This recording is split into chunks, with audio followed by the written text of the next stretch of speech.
dan juga dikaruniai kesabaran. Terus bagaimana hubungan dengan anak Karena saya yang kedua-duanya sekolah baik. di pesantren? Sehat, syukur baik. Mau nanya. Sakit, sabar juga baik. Terima kasih Bapak. Namun yang lebih kita sukai adalah sehat dan syukur. Assalamualaikum warahmatullahi wabarakatuh. Alhamdulillah hamdan katsiran thayyibun mubarakan fi kama yuhibbu rabbuna wa yarda. Asyhadu la ilaha illallah wahdahu la syarikalah wa asyhadu anna Muhammadan abduhu wa rasuluh. Amma ba'd. Pemirsa Fatwa TV, jumpa lagi nih kita di program live interaktif Tarbiyah Islamiyah. Nah, apa tuh tarbiyah? Wah, berulang kali kita bilang nih. Tarbiyah Islamiyah itu pendidikan Islam yang bermetode bagaimana cara kita bisa mengambil pelajaran dari apa yang sudah terjadi kepada masa zaman Rasulullah dalam mendidik anak. Nah, dalam mendidik bagaimana ilmu itu dapat berkembang dengan baik untuk generasi mendatang. Seperti itu insya Allah.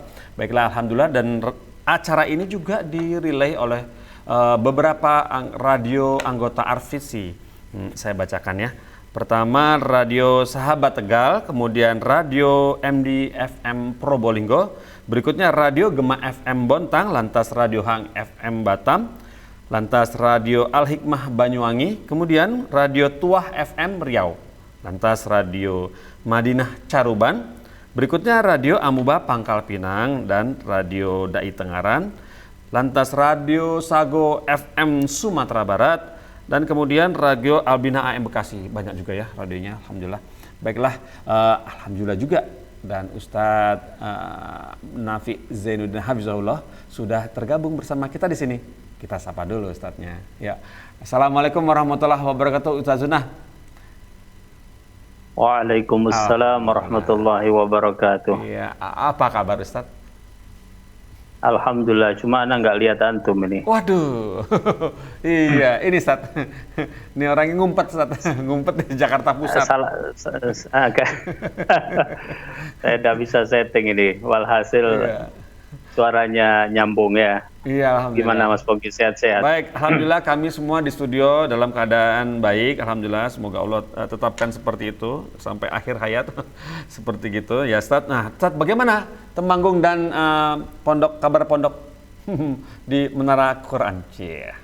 Ya, alhamdulillah lagi habis asar begini lagi baca Quran anak-anak, dan cuacanya alhamdulillah cerah. Kemarin 2 hari sempat hujan lebat dan sangat dingin. Tapi sekarang ya begitulah, Allah Subhanahu wa taala berikan silih berganti cuaca kepada kita, insyaallah barokah. Oh ya, maaf Ustadz, Afan, ini alokasi tepatnya di Parakan, di mana?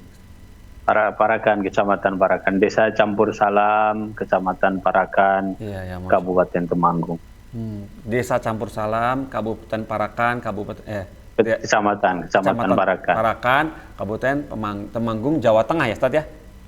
Jawa Tengah. Nah, ya. Pemirsa Fatwa TV, itu tuh ya, sekolah yang pondok yang dibina oleh Ustadz Nafi Zainuddin Hafizahullah Ta'ala, dan bagi yang berminat silakan langsung menuju ke sana ya, jangan lupa. Baiklah Ustadz, ini beberapa pertanyaan sudah banyak masuk melalui sosial media kita di sini, melalui website, WhatsApp, Facebook, Instagram, bermacam-macam, dan inilah yang bisa kita kumpulkan. Semoga hari ini bisa efektif kita jawab para pemirsa di sini, begitu Ustadz ya? Insyaallah. Baiklah. Nah, untuk membuat efektif waktu, apakah bisa kita mulai dari pertanyaan pertama, Ustadz? Ya, bismillah. Baik, bismillah.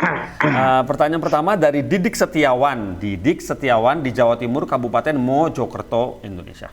Assalamualaikum Ustadz Nafi, di masjid kami biasa mengadakan kajian sunnah. Rencananya akan ada lagi kajian anak-anak dan remaja. Anak-anak berkisar usia SD dan remaja usia SMP ke atas. Yang ingin saya tanyakan, materi dan metode kajian seperti apa yang bagus untuk kami berikan kepada anak-anak kami nanti? Nah itu. Terus lantas kalau gambaran sekilasnya, nanti untuk anak-anak akan kami ajarkan baca tulis Al-Quran nih, dan menghafalkannya ditambah doa-doa pilihan.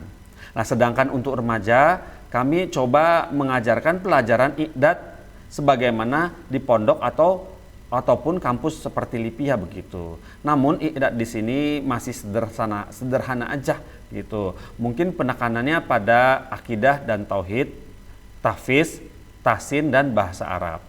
Kemudian cukup panjang ini Ustaz ceritanya. Karena untuk remaja ini kami harapkan dengan bekal ilmu yang telah mereka pelajari bisa lanjut belajar ke jenjang yang lebih tinggi sebagaimana para ustadz kita yang bukan lulusan pondok bisa kuliah di UIM dan menjadi dokter dan sebagainya. Lantas kalau dilihat pertanyaannya masih seputar itu, monggo Ustadz, apa yang bisa dilakukan oleh Mas Didik Setiawan ini dalam menyusun kurikulum sepertinya begitu, minta bantuannya Ustadz. Tafadhal Ustadz. Ya, Masya Allah. Ya, alhamdulillah wassalatu wassalamu ala Rasulillah wa ala alihi wa ashabihi wa man tabi'a bihudah ila yaumin nalqah. Terhadap pertanyaan saudara kita di Mojokerto ya, Jawa Timur. Ya, kita bersyukur kepada Allah Subhanahu wa taala karena hidup kajian sunnah di sana. Bahkan dari efek positifnya ada keinginan dari para aktivis di sana untuk kemudian membuat sebuah kajian yang dipola dalam bentuk pendidikan khusus bagi anak-anak dan juga remaja. Ini insya Allah Ta'ala merupakan sebuah niat yang besar, dan barang siapa yang mempunyai azam dan niat, insya Allah Allah Subhanahu Wa Ta'ala akan membantunya. Ya, pertanyaannya cukup panjang Mas Pongki tadi. Ya, ya. Kalau di garis bawahi barangkali ada 2 poin besar yang bisa disimpulkan dalam masalah ini. Yang pertama adalah kaitannya dengan profil lulusan yang dikehendaki. Ya, walaupun sekedar itu kajian ataupun madrasah diniyah ya. Namun kan tadi disebut bahwa ada keinginan nanti kalau sudah menyelesaikan pendidikan tersebut bisa berbahasa Arab ya, kemudian bisa menjadi pembaca kitab, bisa kalau melanjutkan ke Madinah kan gitu. Iya betul. Ya, itu kan sebuah profil yang dikehendaki ya. Ada sebuah tujuan yang ingin dicapai dari pendidikan yang akan dilaksanakan. Yang kedua adalah cara untuk mencapai profil tersebut ya, yang merupakan bagian dari usaha kita ya, yaitu dengan melaksanakan sebuah kurikulum tertentu ya.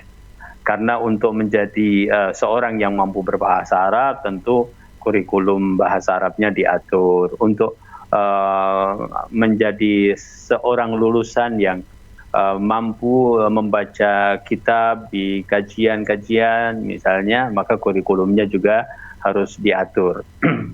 Dan memang di dunia pendidikan secara umum, baik sekolah ataupun madrasah diniyah juga bisa berlaku. Perlu kita menetapkan tadi profil lulusan ya, supaya terarah, karena memang seperti dikatakan bahwasanya seorang yang tidak memberikan tahapan-tahapan yang benar ya, man hurimal usul hurimal wusul ya, maka dia tidak akan sampai kepada tujuannya ya. Oleh karenanya 2 hal tadi perlu diperhatikan. Yang pertama, tetapkan profil lulusan tadi ya, tadi sudah disebutkan. Yang kedua baru ditetapkan kurikulumnya, apa yang akan dijalankan. Nah tentu madrasah diniyah tidak seperti sekolah ya, tidak seperti ma'had ya, waktunya sangat terbatas ya. Mungkin waktu hanya sore hari kan, sampai maghrib katakanlah misalnya ya, atau hari libur misalnya. Yang jelas itu bisa dihitung ya, bisa dihitung kira-kira dalam 1 tahun itu kita mempunyai waktu berapa jam ya, karena hitungan jam tersebut untuk kemudian membuat kurikulum yang sesuai, ya. Artinya materi yang akan diberikan disesuaikan dengan waktu yang disediakan. Nah, itu penting. Nah, kalau menurut hemat saya, wallahu taala a'lam, karena namanya madrasah diniyah itu tentu keseriusannya perlu ditumbuhkan, ya. Bagi para peserta didiknya. Kenapa? Ya karena non formal, ya biasanya yang non formal ini ya mempunyai pasang surut semangat, ya. Nah, kalau mempunyai profil lulusan yang seperti tadi, menurut hemat saya yang pertama perlu ada taksil, ya. Taksil itu memberikan fondasi, ya, dalam tahsin Al-Quran, ya, karena untuk nanti hafalan itu akan sampai pada kemampuan masing-masing pribadi, ya. Tetapi tahsin adalah sesuatu yang diberikan sebelum seseorang memulai tahfidz Al-Quran, ya. Jadi itu harus diberikan. Kemudian yang kedua adalah bahasa Arab, baik qawaid ataupun ya muhadatsah, percakapan, ya. Dan ini juga sebagai kunci untuk kemudian profil yang tadi disebutkan, insya Allah nanti suatu saat akan bisa dicapai, ya. Kemudian yang ketiga adalah taksil dalam akidah dan fikih, bisa dimulai dengan akidah dan fikih yang praktis, karena mengingat ini adalah madrasah diniyah, ya, madrasah diniyah. Ya. Maka kalau kita membuat kurikulum yang panjang-panjang nampaknya tidak pas, ya. Tetapi mulailah dengan yang praktis-praktis, ya. Setelah itu, artinya setelah tercapai insya Allah 3 hal tadi, yang pertama adalah tahsin Al-Quran, ya. Kemudian yang kedua adalah taksil di dalam bahasa Arab, baik qawaid ataupun muhadatsah. Kemudian yang ketiga adalah dalam masalah akidah dan fikih ibadah, maka yang lain itu disesuaikan, ya. Yang lain disesuaikan dengan waktu yang tersedia, ya. Kan nanti pada akhirnya akan terjadi pengelompokan yang namanya anak-anak, apakah dikelompokkan misalnya per kelas, ya sepertinya akan ada pengelompokan, misalnya kelas 1 sampai kelas 3 SD misalnya, kan, kelas 4 sampai kelas 6 SD, nanti SMP mungkin kelas 1 sampai kelas 3 SMP bisa jadi 1 dan sebagainya. Nah, tingkatan-tingkatan itu pun dimulai di pertama dan berdasarkan pada pencapaian kurikulum berikutnya. Bisa jadi karena madrasah diniyah dia akan mempunyai fleksibilitas bahwa orang yang memulai duluan, maka dia akan memulai tahapan duluan meskipun dia adalah kelas 1 SMP. Kemudian datang yang berikutnya misalnya kelas 2 SMP, ya dia tetap saja akan di bawah yang sudah memulai sebelumnya dan seterusnya. Ya.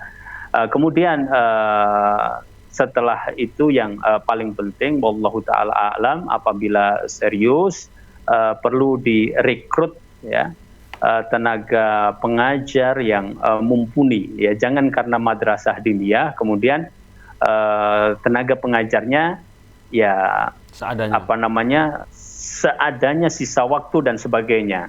Itu tidak akan berjalan dengan baik. Dan ada pengalaman beberapa tempat, saya tidak perlu sebut, ya, ketika ternyata direkrut SDM yang sebenar-benarnya, contoh misalnya walaupun madrasah diniyah tetapi adalah minimalnya LC yang menguasai ilmu alat, ya, sudah menguasai dasar-dasar ilmu din dengan benar, gitu.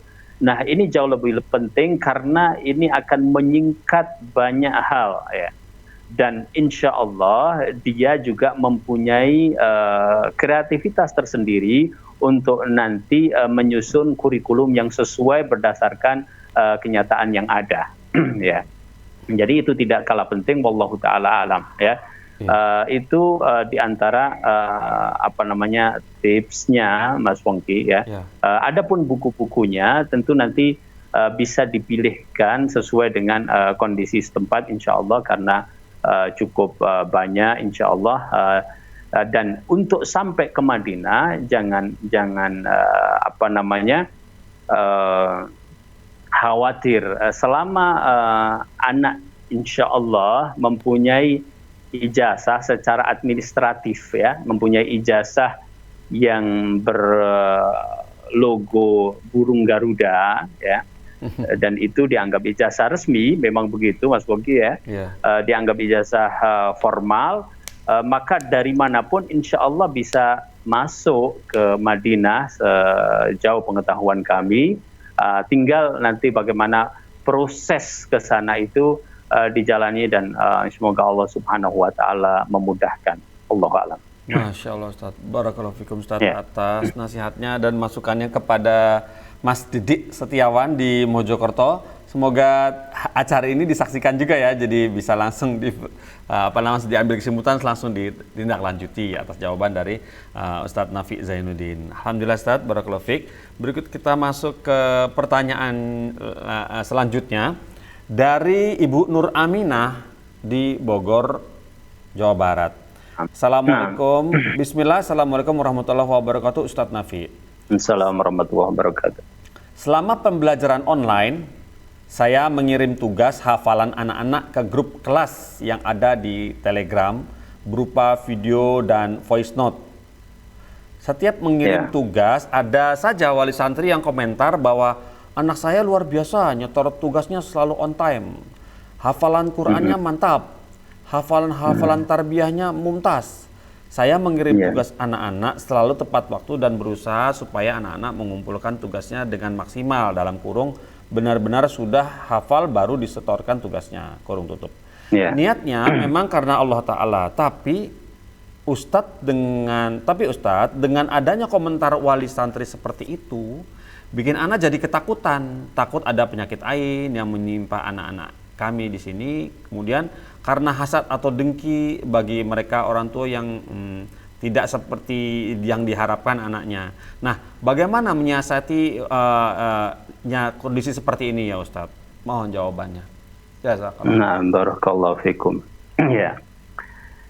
Ya, atas segala kelebihan, bismillah, walhamdulillah, wassalatu wassalamu ala rasulillah, kita harus mengucapkan Masya Allah, alhamdulillah. Ya.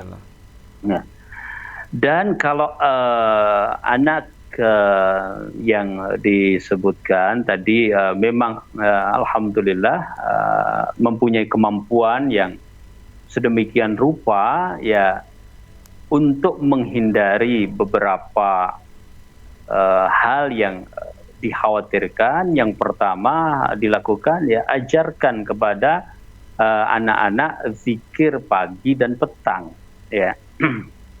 Karena itu adalah benteng, ya. Kalau ternyata Masya Allah anaknya muda menghafalkan Al-Quran, menghafalkan materi, insya Allah zikir pagi dan petang ada 20 doa dan beberapa doa yang sangat penting, bahkan sesuai dengan pertanyaan langsung, ya. Insya Allah itu akan membentengi diri anak-anak. Itu yang pertama. Ya. Jadi secara umum kan kita qadarullah sekarang lebih banyak melalui media online, ya. Betul, Ustaz. Ya, tetapi bahaya semacam ain, dan ain itu adalah hak, ya. Sebagaimana diyakini dalam akidah Ahlussunnah wal Jamaah. Itu bisa terjadi baik secara online ataupun offline, kan, begitu. Iya, betul. Maka penjagaannya yang pertama adalah zikir pagi dan petang, ya.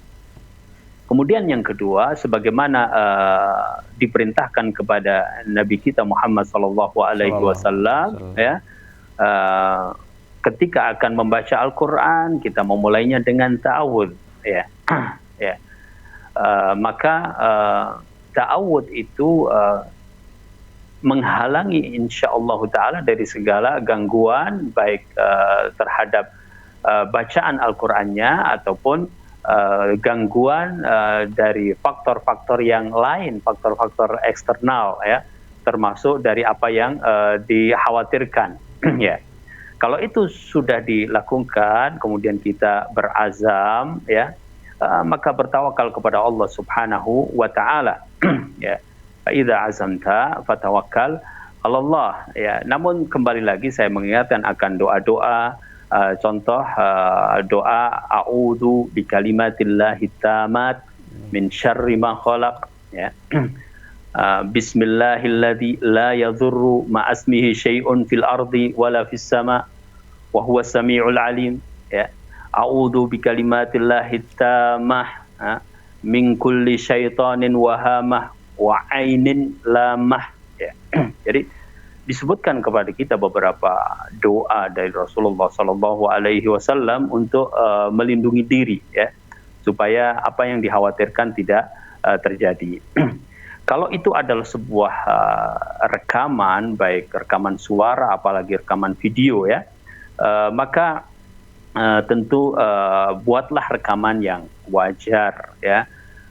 Maksud saya wajar ketika itu suara yang memang suaranya yang wajar, ketika itu berpenampilan, maka buatlah sebagaimana dinasihatkan oleh para ulama dalam masalah ini, buat penampilan yang sewajarnya ya. Jangan membuat penampilan yang misalnya bajunya cukup wah misalnya ya, kalau dia mungkin pakai dandanannya juga ya kemudian membuat orang mungkin semakin senang gitu ya, biasa saja, lakukan penampilan yang seperti biasa. Mungkin bisa jadi kalau boleh kadang-kadang ya di video itu tidak harus selalu nampak muka penuh ya, mungkin agak dari ya apa namanya, supaya orang tidak terlalu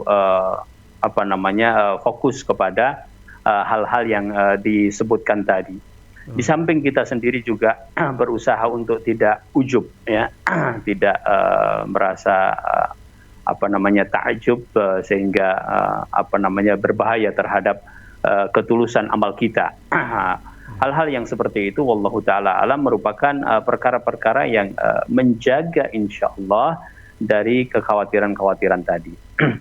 Kemudian barangkali kita menangkap sebuah peluang dakwah ya Mas Pongki di sini. Yes, apa maksudnya? Kadang-kadang orang masih tidak yakin terhadap adanya ain di sini, mata yang hasud, padahal itu ada di dalam akidah, kemudian benar-benar terjadi. Rasulullah Shallallahu Alaihi Wasallam juga jelas menyebutkan akan hal itu, maka kita bisa menangkap peluang ini.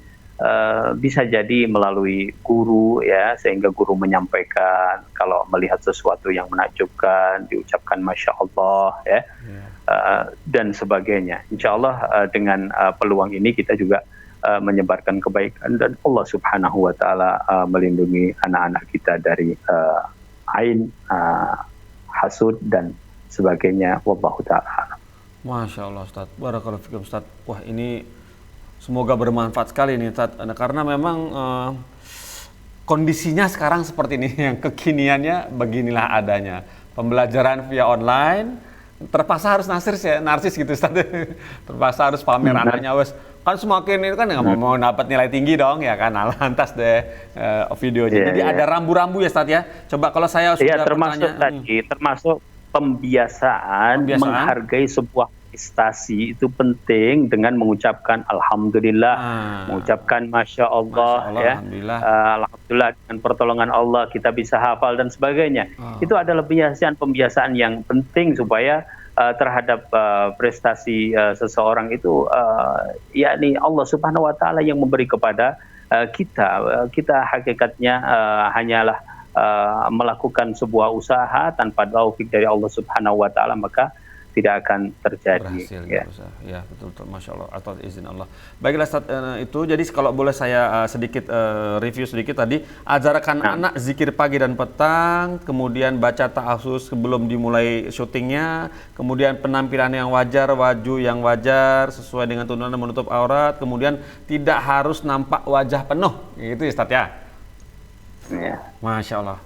Mumtaz Ustaz, Masya Allah, Alhamdulillah, barakallahu fiik. Nah berikutnya Ustaz, pertanyaan dari Fatimah Suryaningrum di Jawa Barat, Kota Bekasi. Assalamualaikum warahmatullahi wabarakatuh Ustadz Nafi. Alhamdulillah, Ana mengelola sebuah lembaga pendidikan di jenjang PAUD dan saat ini merintis SD, Masya Allah. Ana bahagia sekali karena bisa membuka lapangan kerja dan memberikan kesempatan anak-anak belajar sunnah dengan biaya terjangkau. Dan semua yang diusahakan Ana peruntukan dalam yayasan umat tidak Ana miliki secara pribadi.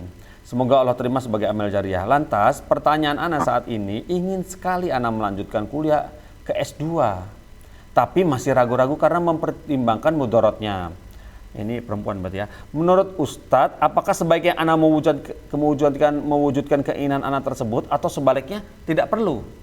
Bagaimana ini situasi ini? Jawabannya, jazakallah khairan atas jawabannya Ustadz. Nah. Bingung dia. Alhamdulillah wassalatu wassalamu ala Rasulillah wa ala alihi wa sahbihi wa man tabi'a bihudah ila yauminal qiyamah. Ya, semoga amal jariahnya diterima di sisi Allah Subhanahu wa taala dan selalu memberikan manfaat buat Islam dan kaum muslimin, dan insyaallah menjadi pahala yang kita harapkan terus mengalir ya untuk kita ya. Karena itu adalah diantara sebaik-baik amalan soleh. Kemudian kaitannya dengan apakah sebaiknya melanjutkan S2 atau tidak, ya tentu dalam banyak hal ya selalu ada pertimbangan maslahat, madharah ya. Idza tazahamat al-masalih, kalau misalnya maslahatnya saling berbenturan, maslahat yang mana yang didahulukan, kadang-kadang sama-sama madharat mana yang mau dijauhi duluan ya. Ya memang ada satu kaidah juga di dalam hal ini bahwasanya darul mafasid muqaddamun ala jalbi al masalih, ya, bahwa mencegah mafsadah itu lebih diutamakan daripada mendatangkan maslahat. Ini kaitannya cuma kadang untuk siapa kan gitu, maksudnya. Maslahat itu mungkin kalau hanya untuk diri pribadi ya bisa jadi lebih mudah ya. Kalau seandainya itu untuk diri pribadi, maka ya lakukan perkara-perkara yang intinya masih syar'i dan bisa kita lakukan. Kan ada juga mungkin program-program S2 yang syar'i, katakanlah gitu. Ya, karena insya Allah beberapa perguruan tinggi sudah menyediakan program S2 yang mengakomodir kebutuhan, termasuk di dalamnya adalah kepentingan yang sifatnya syar'i. Ya, kadang-kadang kelasnya dipisah khusus bagi laki-laki, khusus bagi perempuan. Ada juga yang program weekend kan gitu kan. Macam-macam ya. Nah, selama tidak daruri mungkin pertimbangannya lebih mudah seperti kaidah tadi. Tapi masalahnya nanti kalau sudah daruri pun ya pengertian daruri ini kan sekarang beliau penanya ini sebagai apa kedudukannya? Apakah misalnya sebagai ketua yayasan katakanlah gitu ya.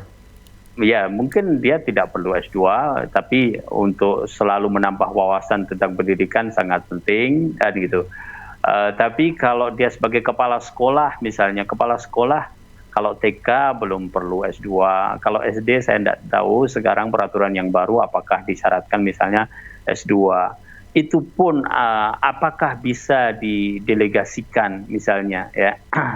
Nah itu pertimbangan-pertimbangan yang tentu insya Allah penanya mungkin lebih mengerti. Yang jelas kita memakai kaidah-kaidah umum. Yang pertama adalah darul mafasid muqaddamun ala jalbil masalih. Kemudian kaidah juga al-amru idza adhaqa ittasa' wa idza tasa'a adhaqa.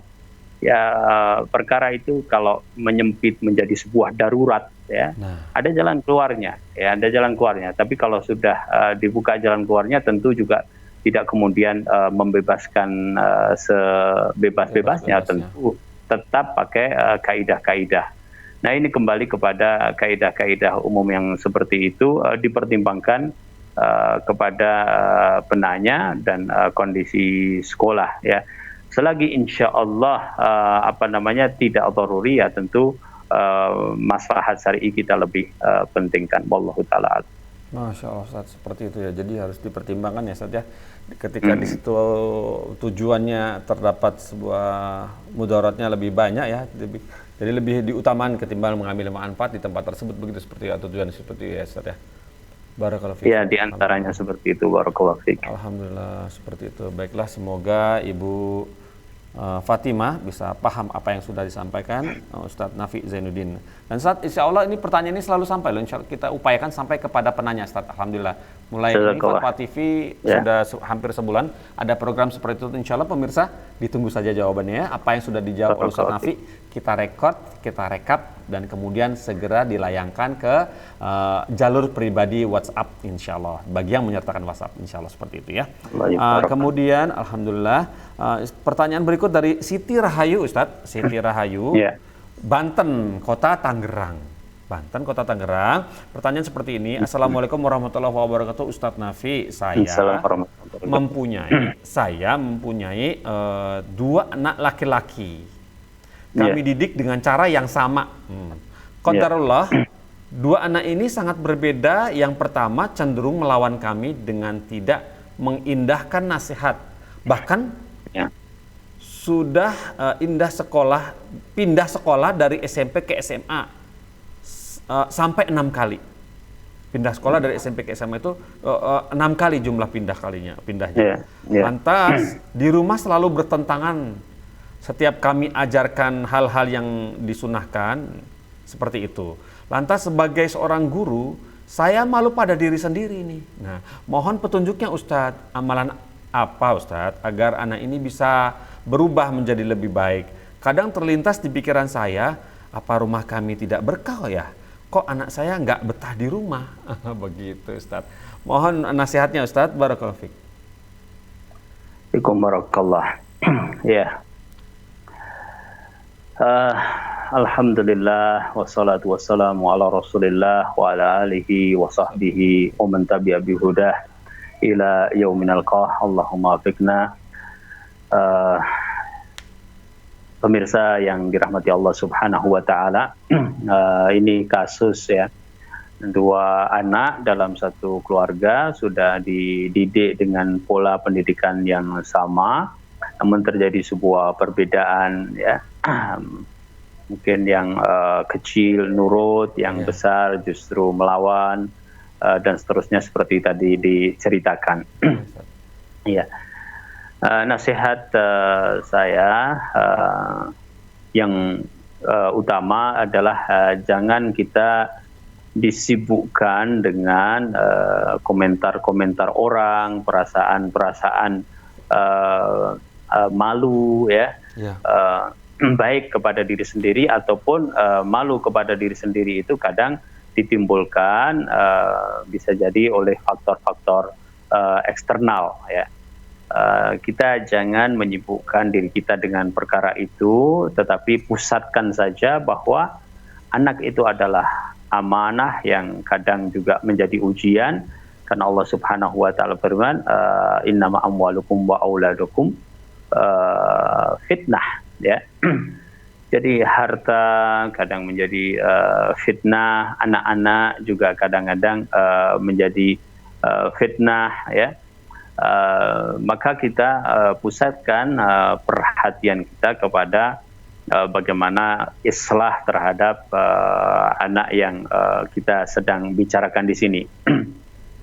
Kemudian juga kita tidak perlu ada poin di sini, ya. Artinya kan beliau sebagai guru kalau tidak salah tadi, ya. Guru Mas Pongki, ya. Betul. Di sini sebagai guru, makanya malu sendiri, katanya dia malu sendiri. Mungkin obrolan dengan sekitar teman sesama guru bisa jadi seperti itu atau bagaimana? Ya, dan tidak perlu kita menunggu anak kita baik dulu baru kita mengajar, baru kita berbuat baik. Iya, saya dilaksanakan secara bersama-sama. Ya, karena pertama kita melihat misalnya dalam sejarah para nabi, ya, alaihimussalatu wassalam, misalnya ya, Nabi Nuh mempunyai problem dengan anaknya, ya, artinya satu di antara anak-anaknya, ya, sampai kemudian datang azab Allah, tetap tidak memenuhi dakwah Nabiullah Nuh alaihissalatu wassalam, ya. Artinya kan Nabi Nuh secara bersama-sama melakukan dakwah keluar, ya, melakukan pembelajaran keluar, dan dalam waktu yang sama ada pendidikan untuk anak-anaknya, tarbiyah kepada anak-anaknya. Kadang-kadang kita juga melihat, meskipun ini bukan dalil, ya, sebagian dari masyayikh masih punya masalah dengan anaknya. Ya, jadi kita secara zahir melihat bahwa anak-anak tersebut, ya, masih perlu pendidikan yang lebih, dan kita yakini bahwasanya para masyayikh juga melakukan itu di internal rumah-rumah mereka, hafizahumullahu taala, ya. Jadi ya tidak perlu kemudian menunggu anak sendiri baik dulu baru kemudian mengajar, ya, tidak seperti itu, tapi dilakukan secara bersama-sama. Bahkan kita berharap semakin kita memperbanyak ke amalan-amalan soleh, ya,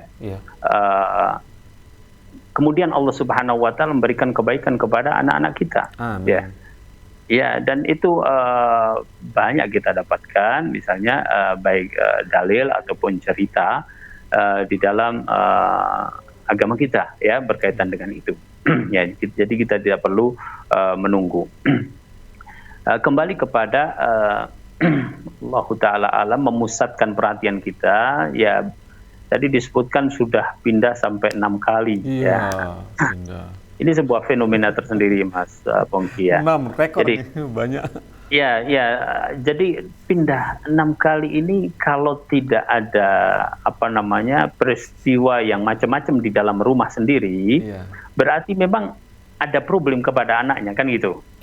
Nah, ya, kemudian kalau ternyata misalnya 6 sekolah itu adalah 6 sekolah yang tipenya sama, ya berarti memang anak itu merasa dia belum punya jalan keluar dari problem yang dia hadapi, kan gitu. Ya. Sebagai salah satu contoh, ada sekolah A modelnya A, ya. Kemudian sekolah B modelnya juga A, sekolah C modelnya juga A. Ternyata di sekolah A dia tidak kerasan, di B tidak kerasan, di C tidak kerasan, kan gitu. Betul. Ya, itu harus digali pada dirinya, dan insya Allah masing-masing anak mempunyai potensi, dan kadang-kadang pola pendidikannya juga tidak harus sama, ya, tidak harus sama. Tapi jazahumullahu khairan, bahwa insya Allah yang disebutkan diajarkan sama, artinya diajarkan cinta kepada sunnah, gitu, ya, diajarkan cinta kepada ibadah, begitu. Ya. Tapi kita ingin masuk bahwa anak ini insya Allah sedang ada masalah yang perlu kita diskusikan langsung dengan anaknya, karena sudah berkali-kali pindah, itu pasti ada problem yang belum terpecahkan, wallahu taala alam. Ya, Itu bisa jadi suatu saat ya beliau adalah keluarga guru, bisa jadi nanti yang adiknya punya sekolah, kemudian yang kakaknya yang mencarikan biaya, bisa jadi kan. Ya, tapi yang paling penting bukan harus dijadikan ustadz dia, bukan harus dijadikan guru dia, tapi jadikanlah dia seorang muslim sejati. Ya, artinya dengan potensi apapun, ya, dengan potensi apapun, tetapi dia berlaku sebagai seorang muslim. Yang paling penting mungkin adalah masalah perkara wajib dan perkara haram. Jangan ini dilanggar. Ya. Tadi kan disebutkan semacam ada perbedaan. Jadi targetnya harus dibedakan sekarang. Kan beliau abangnya, ya, beliau abangnya, beliau yang lebih tua. Tapi kenyataannya kan sudah begitu, ya, kenyataannya sudah begitu. Maka yang paling penting adalah masalah wajib dan haram ini jangan sampai dilanggar. Adapun yang lainnya, maka tetapkanlah target-target yang berbeda. Ya, satu riwayat dari Nabi Shallallahu Alaihi Wasallam menjelaskan tentang ya perbedaan tipe orang, ya. Jadi Rasul Shallallahu Alaihi Wasallam suatu saat di dalam sebuah safar, ya, kemudian beberapa sahabat mengabarkan kepada Rasul Shallallahu Alaihi Wasallam tentang kebiasaan satu orang di antara mereka. Apa kebiasaannya? Apabila mereka ini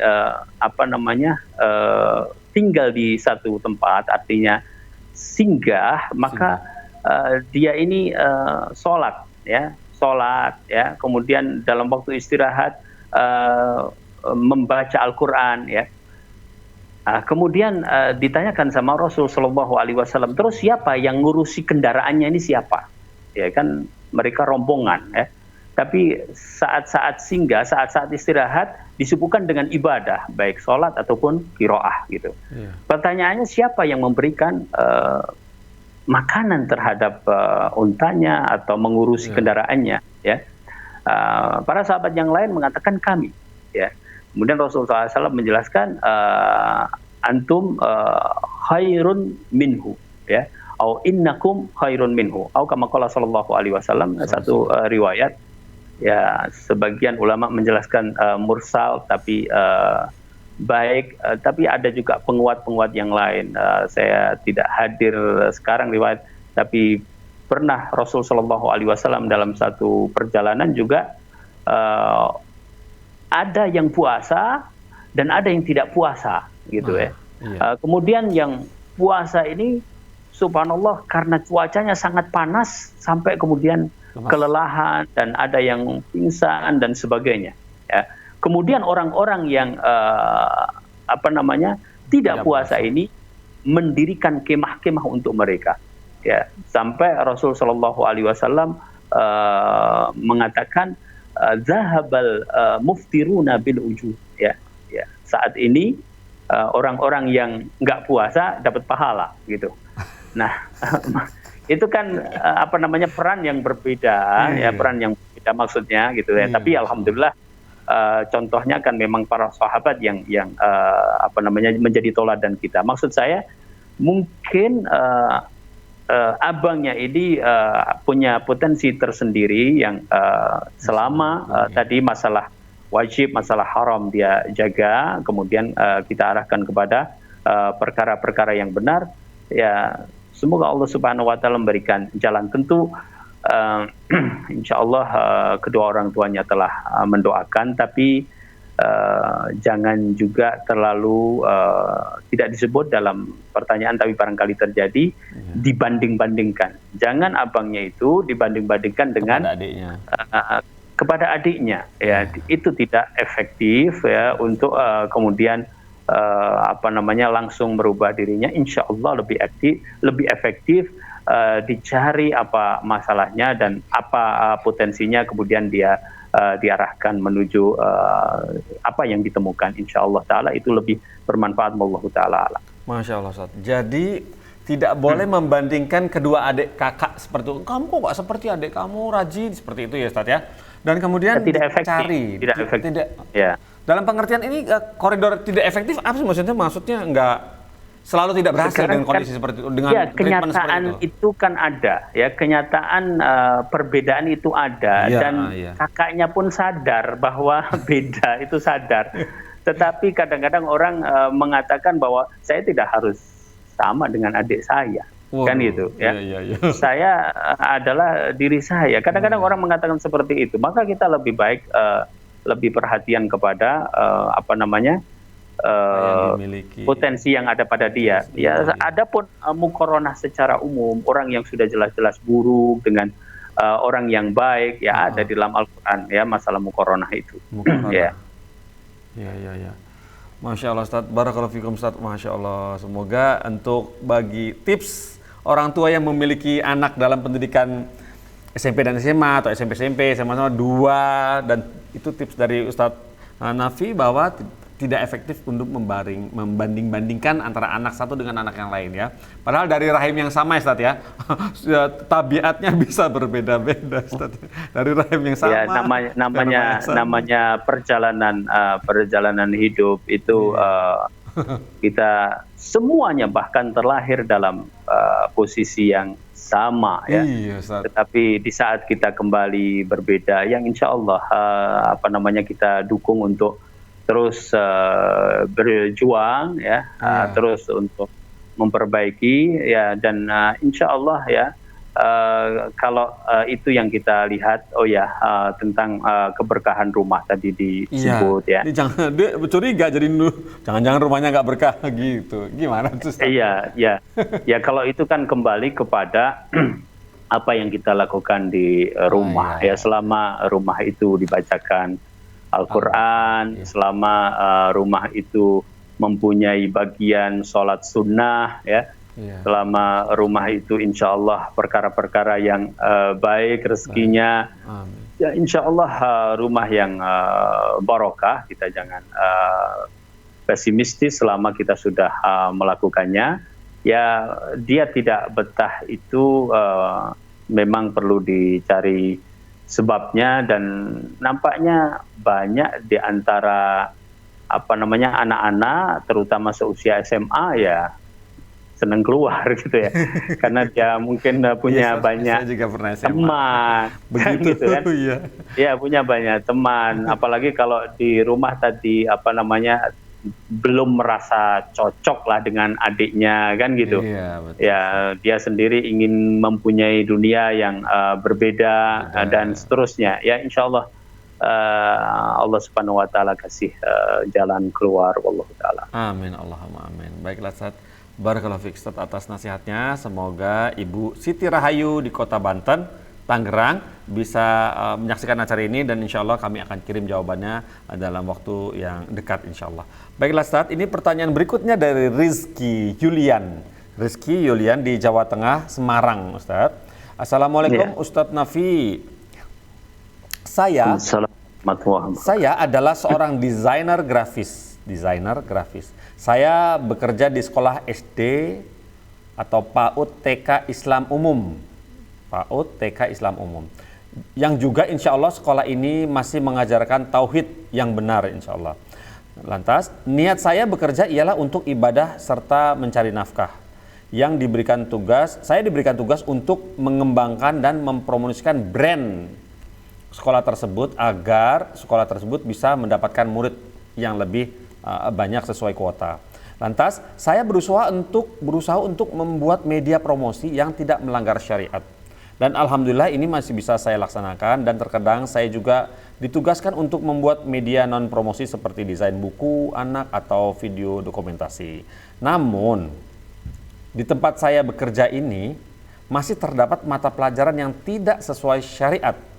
Seperti masih adanya pembelajaran tentang seni musik, mengenal nada-nada, atau terkadang ada beberapa guru yang menggunakan musik sebagai media pembelajaran. Dan yang seperti ini di luar kewenangan saya sebagai desainer. Saya selaku desainer yang membuat promosi di sekolah ini, apakah termasuk ke dalam kategori tolong-menolong dalam keburukan? Apakah uang yang saya didapatkan dari pekerjaan ini halal ya Ustadz? Mohon pencerahannya dan bagaimana menyikapi situasi yang seperti ini. Jazakumullah khairan Ustaz. Rizky Yulian, Semarang. Barakallahu fikum. Ya, alhamdulillah, wassalatu wassalamu ala Rasulillah wa ala alihi wa sahbihi wa man tabi'a bihuda ila yaumin alqah. Fenomena yang menyenangkan insyaallah ya, banyak di antara ikhwan dan akhwat sudah berusaha sedemikian rupa untuk mencari pekerjaan yang baik, yang halal ya, dan hasil tangan sendiri sebagaimana dipuji di dalam hadis Rasul sallallahu alaihi wasallam ya. Dan Allah juga tidak menerima kecuali yang baik. Innallaha thayyibun la yaqbalu illa thayyiban. Ya. Dan sekolah secara umum ya perlu dilihat selagi sekolah itu adalah sekolah yang mengedepankan nilai-nilai agama, nilai-nilai dinul Islam ya, memberikan pendidikan akhlak yang baik ya, memberikan pengetahuan yang bermanfaat bagi Islam dan kaum muslimin, maka insya Allah termasuk salah satu tempat yang baik juga ya. Yeah. Dan khususnya mungkin berkaitan dengan yang ditanyakan, karena kadang-kadang ada tempat yang secara umum baik atau boleh, tapi ada 1-2 yang tidak boleh. Contoh, kita masuk ke sebuah tempat perbelanjaan misalnya, secara umum ya barang-barangnya baik ya misalnya gitu kan, tapi ada 1-2 yang tidak baik ya, yang haram katakanlah gitu ya. Nah, khusus berkaitan dengan pertanyaan saudara kita Rizky ya, hafizahullah, secara umum beliau sebutkan bahwasanya pekerjaan yang thayyib, Allahu taala alam ya, pekerjaan yang baik, pekerjaan yang halal ya, dan tidak mempunyai hubungan langsung alaqah mubasyirah ya dengan musik yang diharamkan di dalam syariat ya. Beliau juga tidak bilang bahwa dalam garis wewenangnya kemudian itu juga oknum 1-2 di antara guru-guru dan pengajar, maka di luar tanggung jawabnya ya. Ada satu hal yang secara mujmal kita pahami bahwa pekerjaannya adalah pekerjaan yang baik, dan ada kaidah bahwasanya yuktafaru fit tabi' ma la yuktafaru fi ghairihi, bahwa dimaafkan ya pada perkara yang mengikut yang tidak terjadi pada perkara yang selain merupakan tabi', pengikut ya. Jadi beliau intinya kan pada desain, dan sudah sedemikian rupa melakukan pekerjaannya, bahkan beliau sampaikan syar'i ya yang beliau lakukan gitu. Itu terjadi pada satu bagian yang lain, bahkan beliau tidak mempunyai hubungan langsung, maka insya Allah secara umum itu adalah thayyib, baik ya. Dan tetap saja kita sebagai seorang muslim ya, berusaha dimanapun untuk melakukan taklil al-munkar, yaitu menyedikitkan perkara-perkara yang mungkar ya. Karena berdasarkan keumuman hadis Nabi Shallallahu Alaihi Wasallam ya, barang siapa yang melihat kemungkaran, man ra'a minkum mungkaran falyughayyirhu biyadihi ya, fa in lam yastati' ya fa bilisanihi, fa in lam yastati' fa bi qalbihi, wa dzalika adhafu al-iman ya. Jadi minimalnya kita tidak menyepakati ya, minimalnya kita tidak ikut serta ya, seperti juga dikatakan di dalam Al-Qur'an agar kita meninggalkan perkara-perkara apabila ada kemungkaran-kemungkaran, ya. Nah, itu yang bisa dilakukan oleh beliau, ya. Kalau seandainya kemudian mendapatkan yang jauh lebih baik, ya, termasuk perkara yang bisa dilakukan dan bukan termasuk kufur nikmat. Artinya kita sudah dapat pekerjaan baik itu kan nikmat, ya. Ada yang lebih baik, ya bisa saja, ya. Yes. Tapi insya Allah secara umum beliau berada di dalam kegiatan yang baik. Wallahu taala a'lam. Masya Allah, seperti itu. Masya Allah, Ustaz. Barakallahu fiik, Ustaz. Alhamdulillah. Ini kita masih memiliki waktu sekitar 4 menit. Semoga ini masih bisa. Dari Umu Titin di Jawa Barat, Ustaz. Jawa Barat. 5 menit. Semoga Ustaz masih bisa bantu. Ingin bertanya, pada umur berapa anak-anak khususnya laki-laki sebaiknya dimasukkan ke pesantren tahfiz Quran? Nah, gitu. Umu Titin. Nah, kita punya waktu 5 menit. Barakallahu fikum. Iya. Jadi tafsir para ulama tafsir terhadap ayat walaqad yassarnal Qur'ana lidzikri fahal mim muddakir, itu diantaranya adalah dimudahkan untuk dibaca, dimudahkan untuk dihafal, ya, dimudahkan untuk difahami maknanya itu secara tafsir. Nah, masing-masing anak berbeda-beda, ya, berbeda-beda kemampuannya. Kita sudah pernah singgung pendapat Ibnu Hajar Al-Asqalani rahimahullahu taala dalam masalah seperti ini, ya. Kadang anak itu sudah mempunyai kemampuan sejak dini di dalam membaca Al-Qur'an, membaguskan bacaannya dan menghafal, maka berikan kepada dia, ya, berikan kepada dia. Itu tentang hifdzul Quran. Jadi hifdzul Quran adalah satu hal, ya. Kemudian memasukkan ke pesantren adalah hal yang lain. ternyata lain. Iya, kan bisa dipahami, ya, ya Mas Pongki. Jadi memberikan fasilitas untuk menghafal Al-Qur'an itu adalah satu hal. Kemudian memasukkan ke pesantren tahfidz itu adalah salah satu bentuk fasilitas, kan gitu. Betul. Ya. Ya, karena bisa jadi anaknya sudah bisa menghafal, sudah sangat menerima dengan cepat, ya, hafalan talqin misalnya, gitu kan. Tetapi begitu dimasukkan ke pesantren, ya ternyata apa yang tadinya terjadi tidak terjadi, ya. Bisa jadi karena masalah kegiatan di pesantrennya, bisa jadi karena gurunya, ya. Bisa jadi karena kondisi yang lainnya, walhasil begitu, ya. Jadi saya lebih menekankan kepada sedini mungkin, karena perlakuan terhadap anak itu dimulai sejak berada di dalam kandungan, kan gitu, ya. Ya. Kemudian ketika pertama kali mendengar pun, ya, di dalam kitabnya Ibnul Qayyim, maka diperdengarkan azan dan iqamah, kan gitu.